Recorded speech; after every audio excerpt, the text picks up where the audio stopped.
अब बताओ भैया हमारा लेखा मरद काहे ना खुश रही। हम कुछ कोई नहीं, सब लोग करता लोग, हम दूध के धोल बनी तरवा सौतिल लेके घूमे मां। आई दादा ई कब होला तू जब फसब जे ओकरा से तो हम फसब कौन छोकरा से। इन भैया गाना के भाव में रही कि अरे सुती हम अकेला हूँ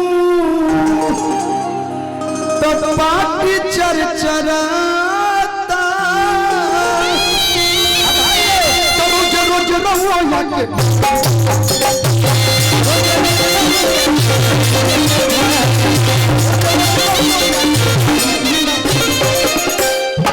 सुती हम अकेला हूँ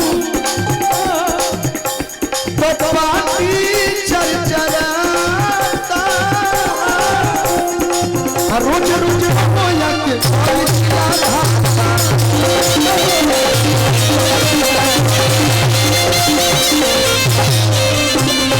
राजा हो घर में डबल बेड के लाइट लगाना, घर में डबल बेड के लाइट लगाना सोनिया चुभुर चुभुर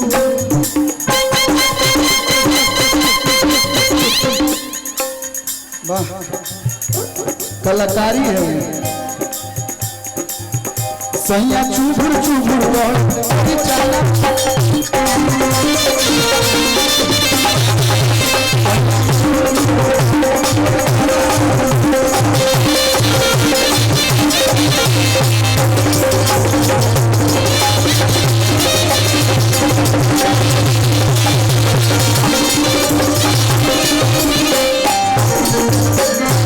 अच्छा लगा लोग आशीर्वाद में भी कलुआ खातिर ताली बजा दे। देखिए ताली से कुछ होला ना, आप लोग के प्यार पावे खातिर हमके ठीक ठाक पैसा मिलल बा, हम झूठ ना बोली ना, लेकिन आप लोग के जब ताली मिल जाला तो बुझाला कि रेविटाल के गोली आदमी खा लेवे एकदम शरीर में पावर बढ़त रहेला कि देखेला तोरा हंसी जाओ देवारा सरबिया तो हिंदी हराजा सौरिया गुलाबिया तो हिंदी हराजा। कल्लू जी इस सॉन्ग पे डांस हो जाए, ये सॉन्ग हमारा फेवरेट हो गई बा।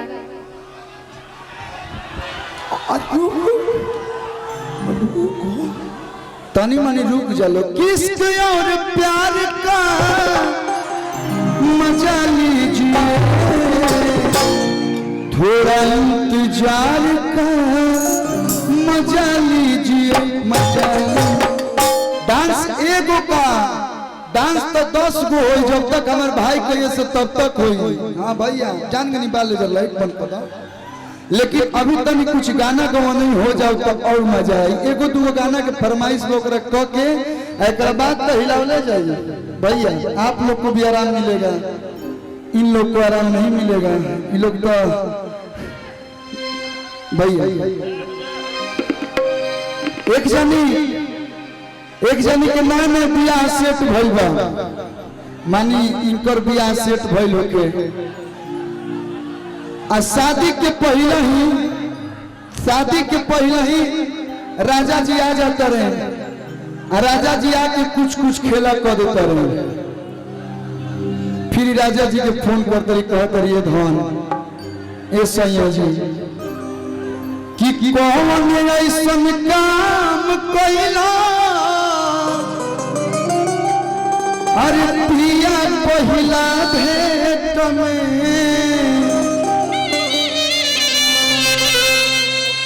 मीठा मीठा दर्द होता, अरे कि दोनों बेरा पेट में नागिन जैसे कोमर डोलेला। हाँ ना एबरा मार के लिए जो घरे लेके चल जा, काट के दे दी तारा के तनी मनी ले जी भैया ले ले जा रही के उजम ले मेरे साथ कि कौन ऐसन काम कैला हर पिया पहिला भेंट में तो मीठा मीठा दर्द होता, अरे कि दोनों मेरा पेट में कहती औरतिया हमारे मरद हम कैसे के राजा जी धीरे धीरे प्यार करे लगले हैं, आगे बढ़े लगले हैं। मानो हेजा ले अले हैं, हेजा तक गईले हैं, हेजा ले गईले हैं, हेजा तक गईले हैं। अब हम कैसे अपना राजा जी के रोकी?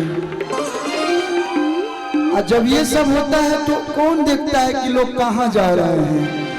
हमारे मरद हम अरे कैसे के भैया हो अकोटे गईला प्यार की आचार रोज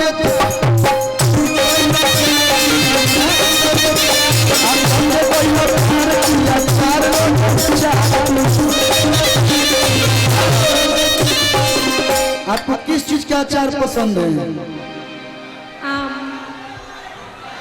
तहर आम के स्वाद गोरी खटकेबा। आपको किस चीज का पसंद? सेम आम ही खाती है। वो मरचा का एक आता है भर के भरुआ उसको बोलते हैं, वो कभी नहीं खाएंगे आप? मरचा के अचार ना मिला हो, ये लोग गंदे ले कुछ चीज में कि कौन ऐसा काम कोइला पिया पहिला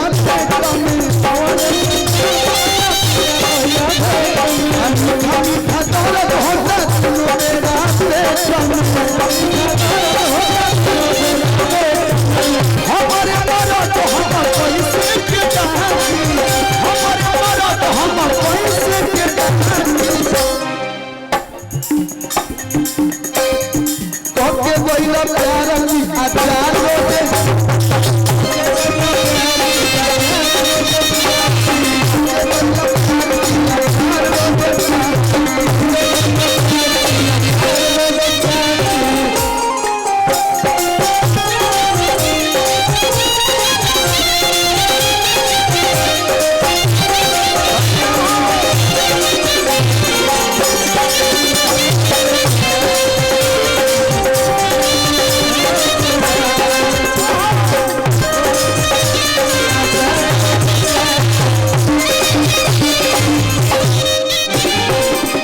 गाना के भाव में ले लो किस। हेलो हो ले लो किस दिल मिस उठे टिस राजा जी। देखो तो भैया बिना छुअले भड़क तारी छुअनी हम कुछो कि ले लकीस वो ले लकीस दिलमीस उठटिस राजा जी। हरे हीरो हम पे बड़े खीस राजा जी।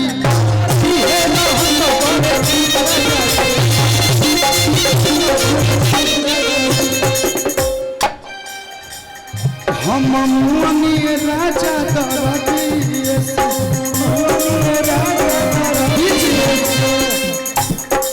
राजन भैया यह चलेगा चाहे हम मुनी राजा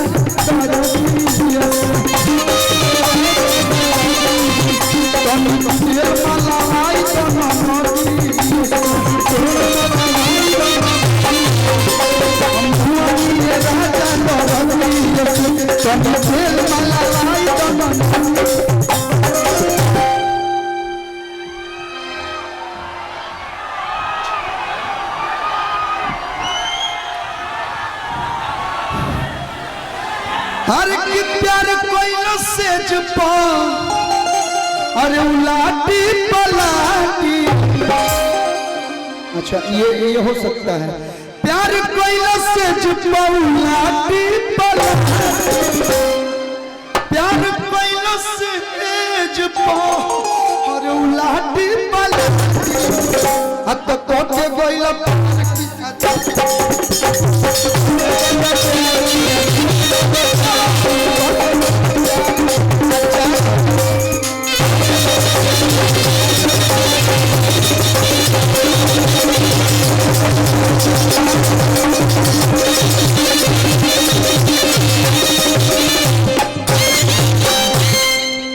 के गोइला